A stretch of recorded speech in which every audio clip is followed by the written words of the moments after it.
ఇది మొదలుకొని నిరంతరము నీ రాకపోకలేందో యెహోవా నీకు తోడుగా నుండునుగాక. కీర్తన 121లో 8వ వచనంలో కీర్తనకారుడు ఇటు విధంగా చెప్తున్నాడు.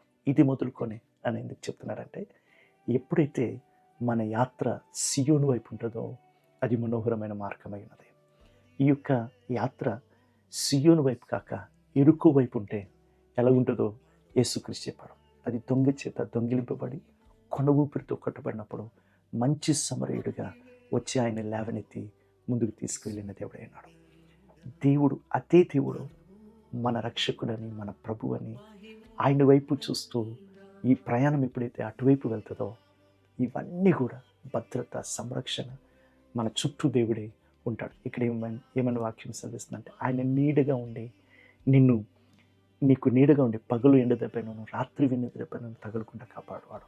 ఇజ్రాయెల్ను కాపాడువాడు, కునుకడు నిద్రపోవడం. ఆయన అలాంటి సంరక్షణ సియోను వైపు వెళ్తున్న ఈ యొక్క యాత్ర చేస్తున్న ప్రతి ఒక్కరిపై దేవుడు ఉంచుతాడని బైబిల్ సెలవిస్తుంది.